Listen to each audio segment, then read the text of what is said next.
this is a micro house. It's 250 square feet, the footprint of 2 car spaces. This could be the future of housing in Kuala Lumpur.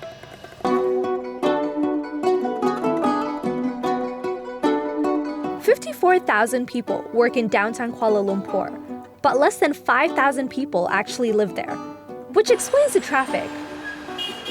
The local people only come here to work, but then after work, they just want to get out of the city and go back to where they live, in a suburb. So that's not good for the economy of the city. The government's Kuala Lumpur Structure Plan 2020 confirms this, stating there's not enough housing for the middle income group, who make up most of the city's workforce. These are the people essential for business and commerce to function. The problem with today's real estate value is that a lot of young graduates, when they start working, they can't afford to live in the city. Residents of KL city centre spend 48% of their monthly income on rent, while those in nearby Damansara spend just 17%. The idea was to try to reverse that, to try to bring some of these young people back into the inner city. And in order to do that, we have to make housing affordable for them. So making it small is one way of making housing in the inner city affordable.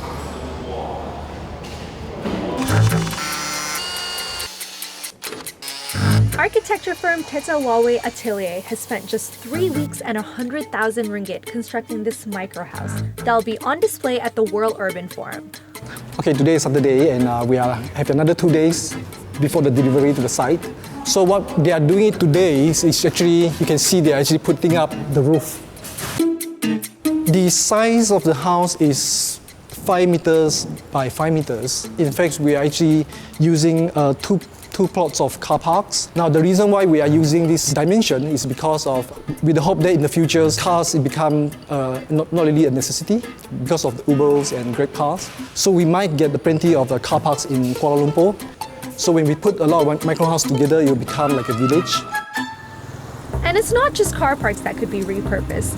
If you come into the inner city, some of the high-rises or even some of the shop lots, they are all actually dark. There's no people living above the ground floor. So the idea is to try to encourage property owners as well as government agencies to start thinking about using those space a bit more efficiently by bringing in some of this idea of micro-housing.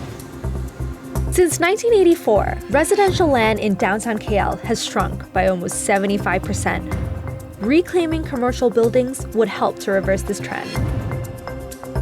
We cannot stop urbanization, but we can make it sustainable and not allow cities to just have a natural death and then you build new cities. I think a solution like micro-housing, it's very interesting. I think it's a good idea. I'm not sure how it will, how receptive people will be to it, but this is, I think, the whole process.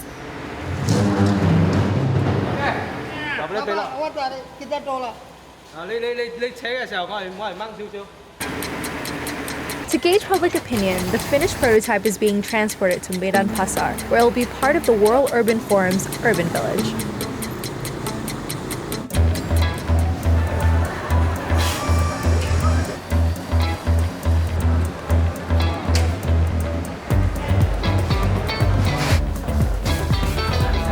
Because this is such a small 250 square feet, so you always feel like it is very claustrophobic. So the tall ceiling actually make you feel big, although you are in a very tight space, but you feel the height.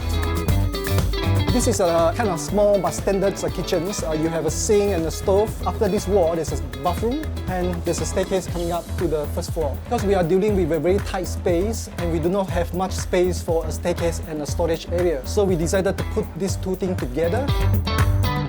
Okay, now we are at the first floor. This is a bed place without the mattress. So there's a little study area here. You can put a small chair. You can actually close these folding doors.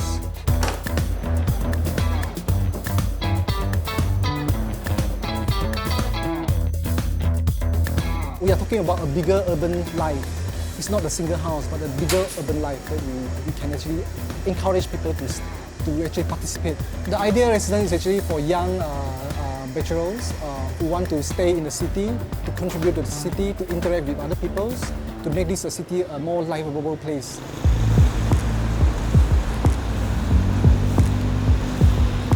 when Uber came into the market, everybody was up against it. Today it become part of our lives. I think microhousing will go through that kind of process too. So I guess this is only the start, probably an evolution of how we look at housing in cities like Kuala Lumpur or Jakarta or Bangkok or Manila. I think Kuala Lumpur is a very interesting city. I think it's a city that we have forgotten. A lot of us don't come into the inner city anymore. We are trying to pull people back into the city. When that happens, and if there's a living population in the city will be a fantastic, livable, exciting city.